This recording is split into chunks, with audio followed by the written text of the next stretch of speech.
Hello, welcome back, and here we are with the CIA and Part 2, Unit 1 lecture. And I want to welcome you officially because now you are embarking on your new journey. Most probably, you might have passed CIA Part 1 exam, though it is not necessary because you can appear in any of the exam, any of the part, without even you have to eventually go and pass all, but the sequence is not important in the CIA exams. But I'm just guessing that you might have passed part 1, which most probably will help you to understand the part 2 syllabus, and it increases your chances of success. So here is a brief bio of my profile, my experience, my qualifications. So I started my career with Ernst & Young, then moved to a telco as an internal audit executive, then moved abroad to UAE as a group internal audit manager.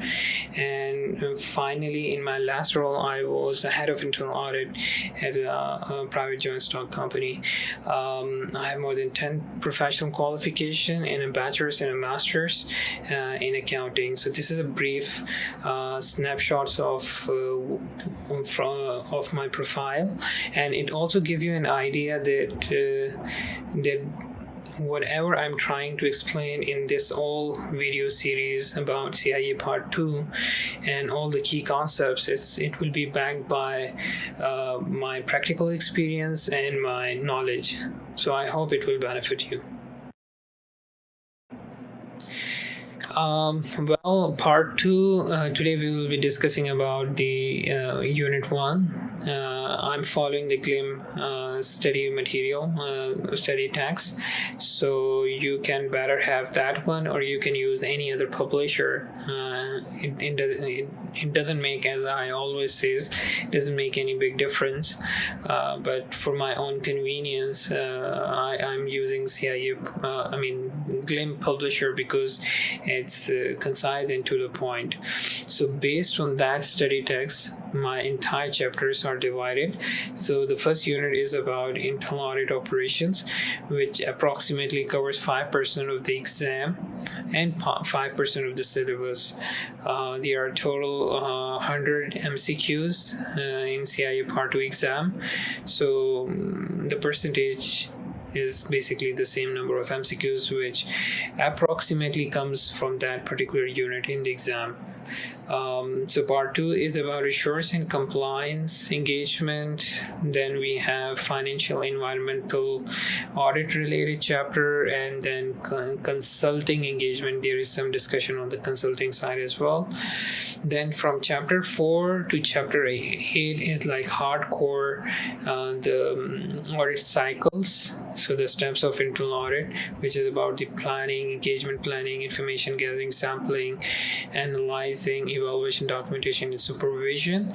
And the last one is about communication, reporting obviously your results, and monitoring the progress. So this is how the entire syllabus has been divided.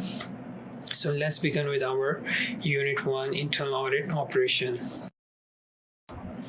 The Unit 1 basically divided into 5 sections, and it is about there is some basic concepts about the internal audit which are being re-emphasized and reconsidered in Unit 2 as well, but these are nothing extraordinary which you might have not covered in Part 1. So most probably you would have heard about it or read about it in Part 1 about. So there is an overlapping in CIA parts, so do not worry about that. But since you have a solid foundation from Part 1, so Part 2 will be relatively easy. Even if you don't have, I will try to explain the concepts from a very layman manner, so anyone who whether have an audit experience or who doesn't have an audit experience, they will generally be able to grasp the concept. So we have 5 topics in the unit 1. Introduction to an audit, then we will be talking about the audit administrative related responsibility, how auditors can manage the stakeholder relationship, how internal auditor can manage their resources, and the last one is about coordination, how we can coordinate with other service providers and benefit from their work, and they also be able to benefit from the internal audit work. So we will be just discussing about or around these topics in the current video. So here we are with some very basic of internal audit. What we do as an auditor is basically we try to evaluate and contribute towards the governance, risk management, and control processes within an organization. These 3 terms you need to be very much familiarized with, because the entire discussion will revolve around these 3 concepts. The first one is governance, the second one is risk management, and the third is control processes. In order to perform our internal audit, we need to be very disciplined, and we have like proper processes. We need to have proper processes, and everything which we do is based on risk. Why risk based? Because we have limited resources, limited time, and we want to be more relevant to the business and add more value to the organization. Therefore, we look for the key risks, those risks which might have a higher impact on the organization. Like if they are exposed, it might have a detrimental impact on the organization achievement of objectives, or they play a very vital role in the achievement of the organization objectives. So we address those risks mostly, and we also address the other risk as well, the other operational, but that is the main driving force around which we move around. Whenever we discuss about the governance, risk, and control processes within the organization, there are certain elements that we need to consider. The things are the culture of the organization. How mature is the organization in terms of their governance aspect, which is does the organization have board? Does the organization have different board committees which has been assigned different tasks? Does the organization have a delegation of authority, policies and procedure, proper structure? People have job descriptions. Everyone knows what they are supposed to do. They have a good IT infrastructure. So that all reflects a highly mature organization. The culture, generally culture drive from the top and revolutions come from the bottom. So we have to see that how our leaders act. If they set a standard or they lead by example, then everyone within the organization, they follow the right practices of doing things. They will be mindful about not doing anything wrong. They will be taking care of their customers. They will be ethical. They will be more motivated toward coming to the organization and giving their best to the organization. And all this thing reflects how the top treat the bottom or the people below them, and what kind of message they want to convey. And always one need to be aware of that action speaks louder than the words. So it doesn't matter if the organization say that they have fancy policies and they are customer centric, employee centric. As long as the employee does not feel it, you cannot fake it. right? So governance is about having a proper structure. Culture is about the tone and the behavior of the peoples who are in a leadership position. And then seniority basically is the concept which they have addressed upon, which they say that those people who have the right resources and capability, and those who know what they are supposed to do, I mean in terms of their work, they are being hired and they are being nurtured. So people with the right skills, competence, and experience base, that you have to see whenever you are assessing the organization governance, risk, or control processes. Some other things, what is being expected from the internal auditor, that we should not only be looking at the historical data, at the historical events, at the historical risk, though it is important, but we also needs to be foresighted. We should also look for an emerging risk, and does the organization is prepared or resilient enough to face any unforeseen circumstances. We know recently COVID came, and now we are going through maybe hyperinflationary. Government might be, there are certain countries which are being pushed to their limits in terms of sanctions.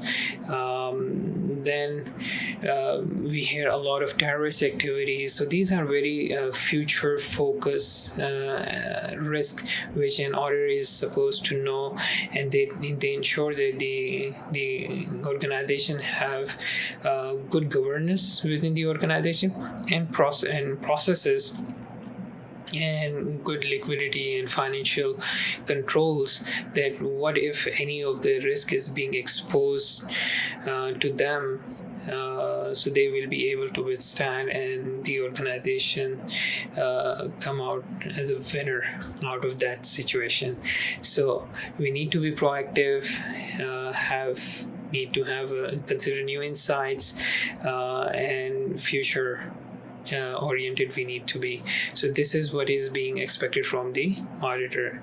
In order to understand the overall organization, the basic concept is that we go through the mission statement, we go through their long-term plans, their short-term plans, their objectives, what are the structures of the organization, minutes of the board, what are the key processes, what are the different departments, what the company does, in how many countries they are.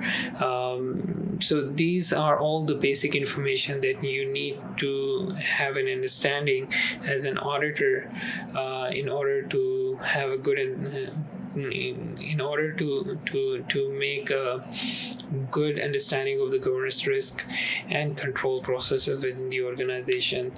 There is one more important topic, that internal auditor needs to have a charter, and the chief audit executive is supposed to ensure that they have their internal audit charter, which is being reviewed by the management and approved by the audit committee, because this is one document that helps us as a defense mechanism against all the odds. Let me give you an example.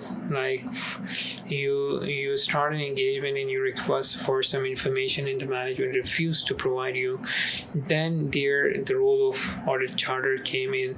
You can show them that the board has granted you access, then within your job responsibility you can have unrestricted access to resources and the information and personnel in order to achieve the audit objectives. So it helps you a lot. It is also act as a information or a catalog which enable the other department or the auditee to understand what is your role. So if someone doesn't heard previously about the auditor, you can share the internal audit charter. They will understand your role, responsibility, and accordingly they will cooperate with you. So it's an amazing document. it helped me a lot in my career. So whenever I go to any organization, my first question is, do we have an internal or a formal written approved internal audit charter? If we do, I personally go through and read it, and if any of my auditor is not much aware of the internal auditor roles, so I try to share with them in order to understand our role. So what are the different types of auditing engagement, and what are the protocols in terms of our reporting? We will be discussing in this slide. There is one terminology used as management assurance. So generally, the management assure in front of the board they have achieved the organizational objectives or not. So and if they are achieving the organizational objectives, then we presume that they have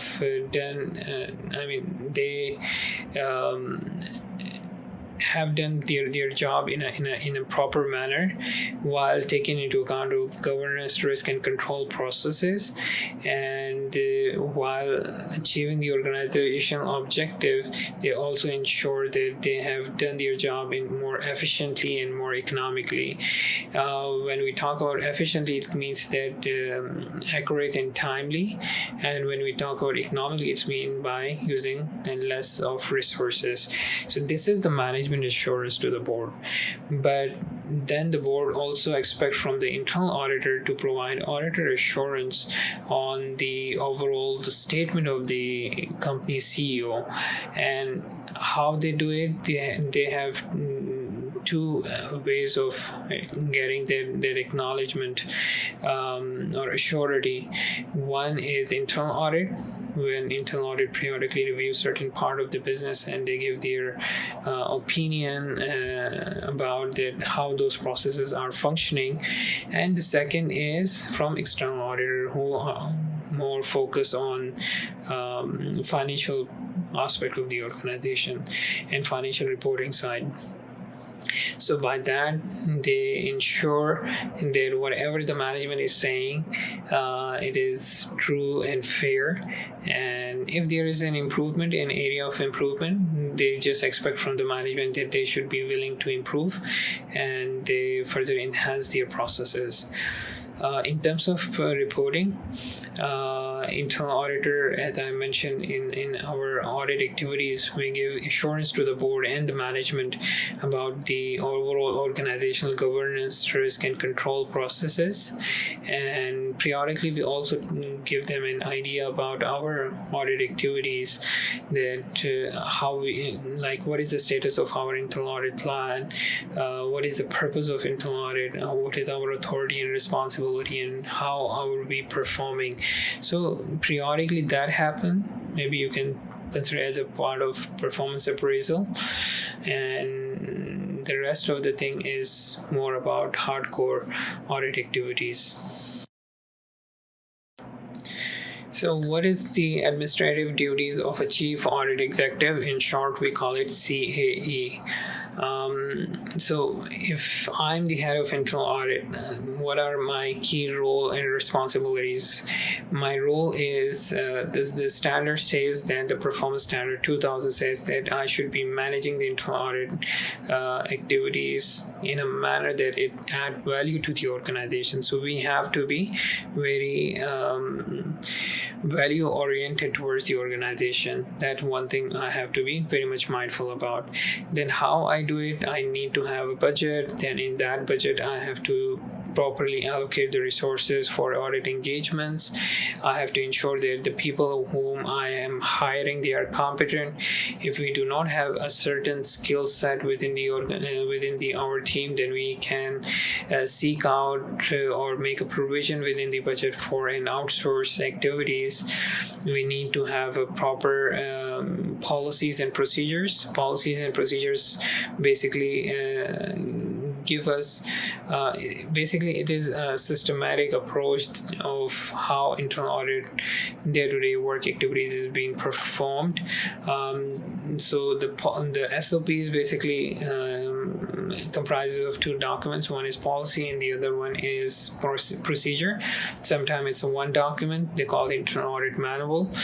It is more about our role and responsibilities, our purpose, adherence to the standards and ethics.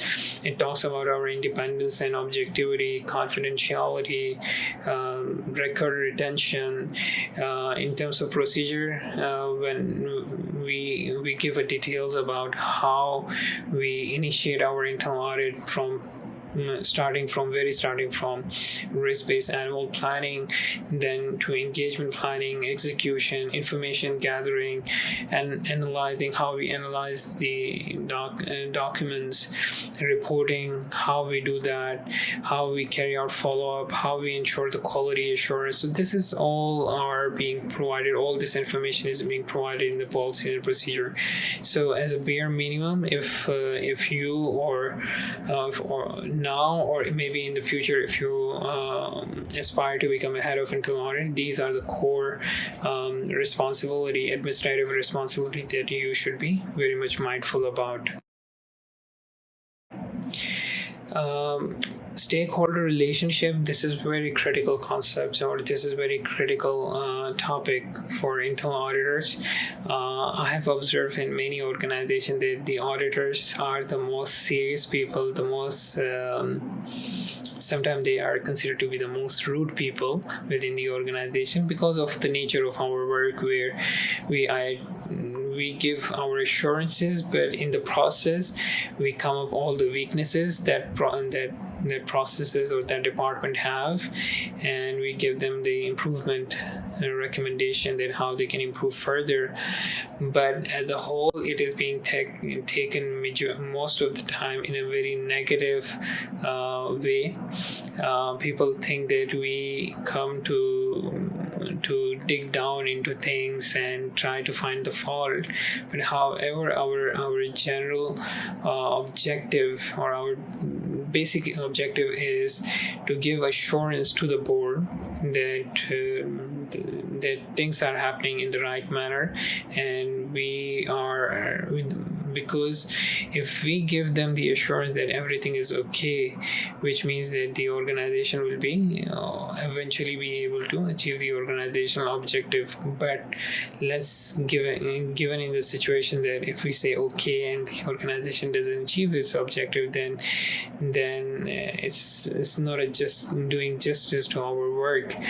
Therefore, we have to be very much mindful about, and but due to the nature of our work, some people take it positively, some people take it negatively, but it is so much important for we as an auditor to put our effort to build a good, healthy relationship with our stakeholders within the organization, specifically the managers.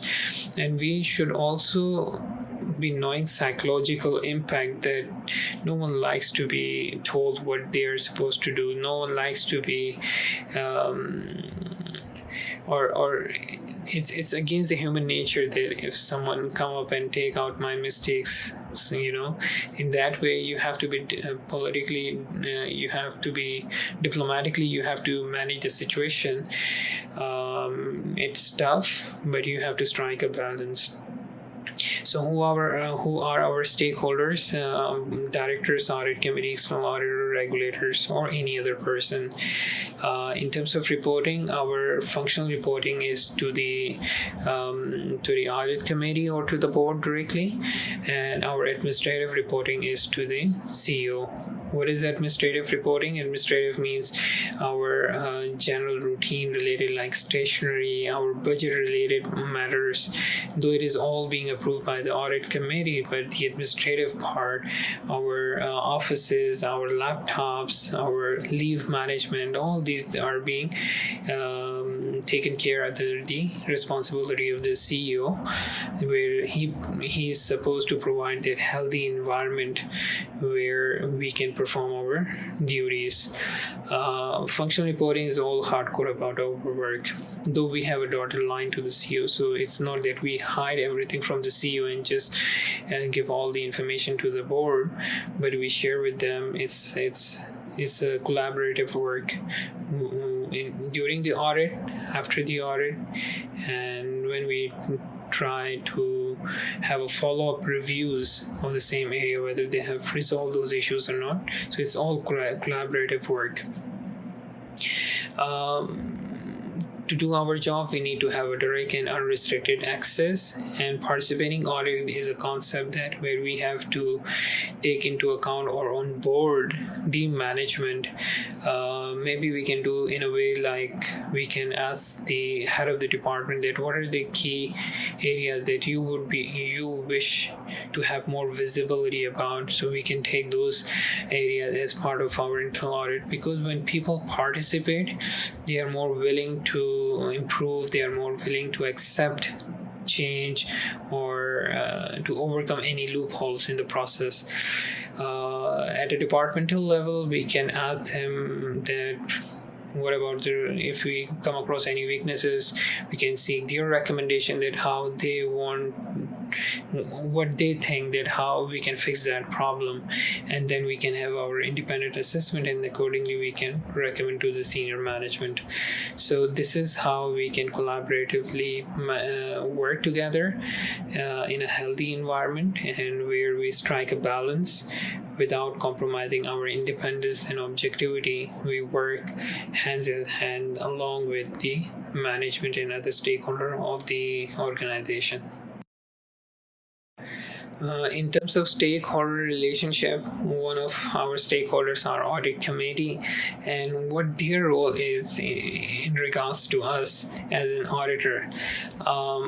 They are, first of all, their prime or the key role of an audit committee is to promote internal auditor independence, because if our independence is being impaired or compromised, our opinion will be questioned and we will be under the influence. So overall, the purpose of independence assurance will be defeated. Therefore, they have to ensure and promote the independence of auditor. The audit committee, they are in a position to hire us, to fire us. They even evaluate our performance annually. They are the one who approve our audit charter, audit plan. We report to them our audit engagement results, and we also share with them our follow-up activity results in terms of previous audit findings, whether they are closed or still open. There are certain other additional tasks of audit committee apart from internal audit is they manage the external auditors. They are the one who decide in terms of who should be the next external auditor for the company. They negotiate on the fee with them. They propose the external auditor to the board for the approval. The external auditor, they present the final report on the financial statements review or audit to the audit committee, and then the audit committee endorses to the board for the final approval of external audit or the financials of the company. So these are some of the key critical roles in regards to audit committee towards us and towards some other stakeholder. In terms of resource management, the chief audit executive has to ensure that he has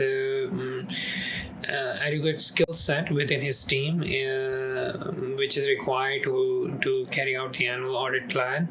If he feel that he need to onboard a new resource in any specialized field, then he has to make that request in the budget and to get approval from the audit committee. He also is the person who has to ensure that he groomed the internal auditor properly. He provided them with the trainings and encouraged them to go for certification. Resources are not restricted to individual auditors. It's also meant that sometimes we need audit-related software, analytical tools. Sometimes we need to automate the audit process. Financial budget we might be needing for travel and for other things. So all that is part of the resources umbrella. How we do resource planning? Basically, we look at our scope area, what is our ongoing what is the audit universe, what is how many areas previously has been audited, what needs to be audited, which type of skill set we will be needing, what is the scope or exposure of work, which location we will be covering, because sometimes a group has operation in multiple countries. In that case, you might need to have a centralized team, or you might hire an individual resource at a certain country. So that can also happen. HR related matters also he's supposed to take into account, for example, the performance appraisals of internal audit staff and their proper development in terms of training and other skill set. Whenever a chief audit executive is outsourcing any area of audit to an external party, just because maybe it's a one-off audit assignment where he need a very specialized resource, so he doesn't want to hire, and it's not in company benefit as well. So we go for an external party and we take their services to review that particular area. In that case, the responsibility lies on the head of internal audit. So we cannot outsource our responsibility. We cannot say tomorrow that since the third party has carried out that review, so we are not responsible. We cannot do that. So we, the head of audit, has to take the full responsibility for any of audit activity that we outsource. It is also very much important for internal auditor to work in coordination with other departments. We are not supposed to work in silos where we do not look at other people, or we do not share our information or the results of our audit activities with others. However, the best auditors or the best internal audit department are the one which coordinate with other departments and with other service provider as well, to add value to the organization. Having said that, the IIA has a 3-line model which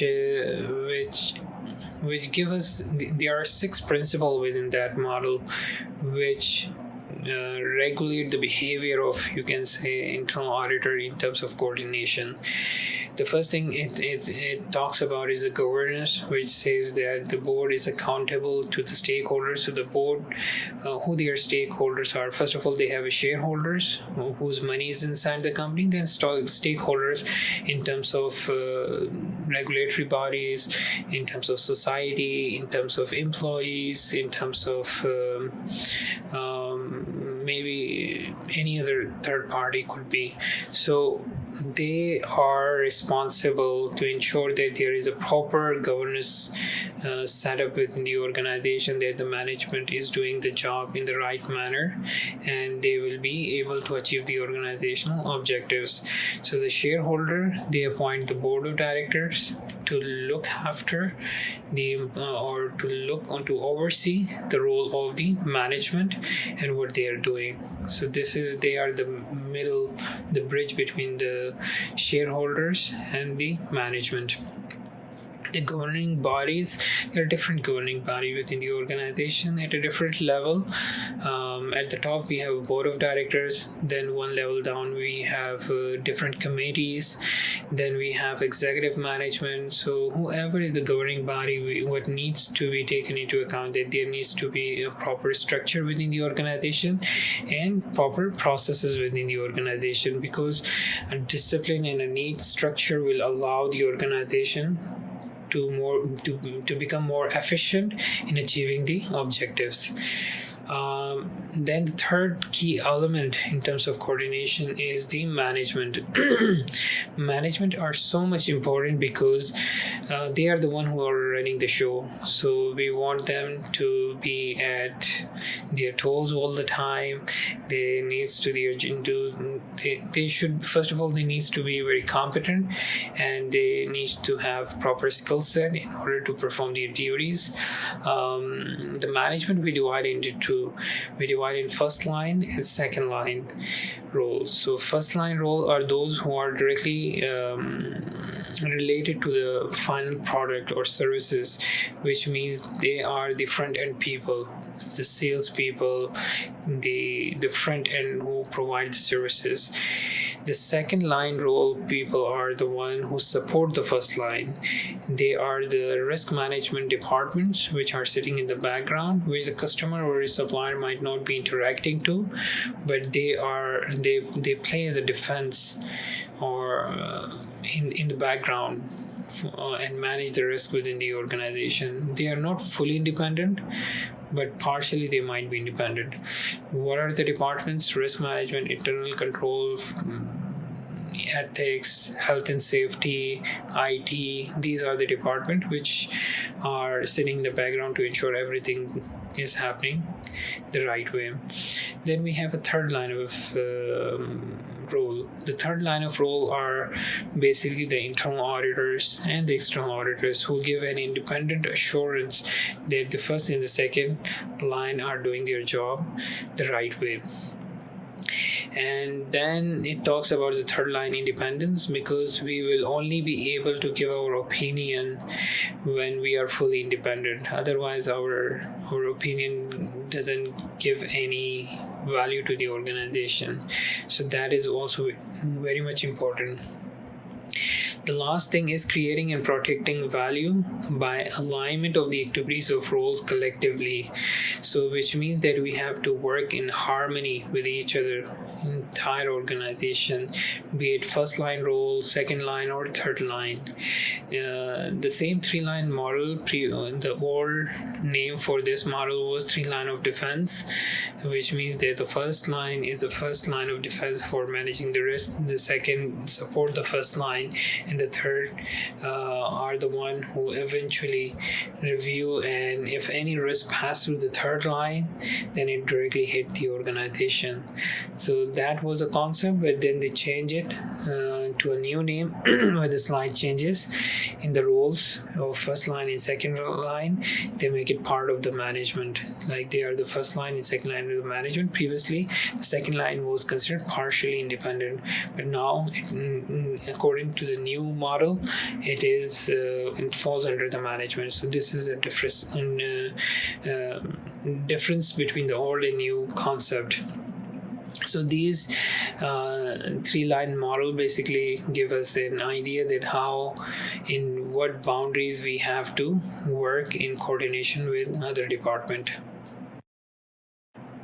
So the previous slide gives us the boundaries under which we have to work in whenever we are intending to work with any other third party.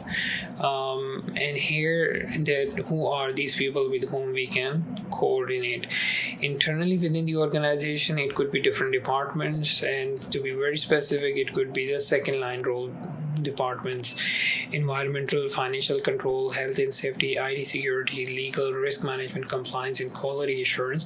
These are the departments. Basically, they also carry out their risk assessment. They also perform their testing in order to ensure that all those risks are managed effectively. So we can coordinate with them to avoid duplication and see if they have performed some testing we can take and on that work or take as an assurance that the controls are functioning as intended. But we have to be very much mindful that if whichever or whomever work we are taking into consideration, we have to take full responsibility for it. We cannot presume or we cannot outsource our responsibility that department has done this, so I just presume that things are okay if tomorrow something happens. So we have to be very cautious when we are trying to benefit from other people's work. Externally, it could be external auditor, third-party regulator, government agencies.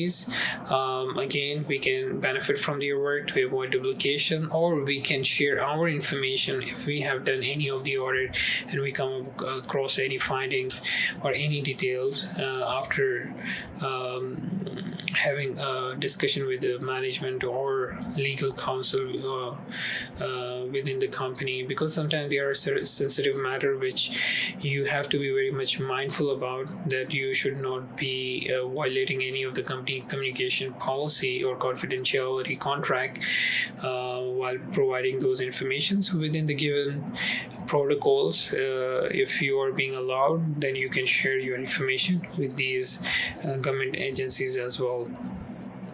Why we help each other? Because we want to save the company resources and be more efficient and avoid duplication. CAE responsibility, I have given you that the CAE has to take the responsibility even if he is using others people's work. Regulators, how we can help the regulators? By even granting our resources for them to help them in executing their engagements, regulatory risk related maybe, or maybe sharing our workings if we have done any audit engagement in that area, or maybe just answer some of their questions if they have any. So by that we can assist and help the regulators as well. So these are just the few examples by which we can help other service provider, but there could be multiple ways by which we might be helping. But the overall crux is that we need to coordinate. We should not work in silos where no one benefit from our work. So we should, the same way we seek out other people's work to make things more efficient, we have to share our information as well. So that's all for CAE Part 2 course. I think this is the last slide. So we have done with our discussion of the entire Unit 1 of CAE Part 2. I hope you have now better understanding of all the key concepts and some areas related to internal audit activity and operations related activities. Please do like and subscribe and share with other people as well, so they may also benefit from it. And I'll be making other videos for the Part 2 till I finish it all. Just keep praying for me that I make it consistently, and that's all. Hope to see you in the next video. Thank you for watching.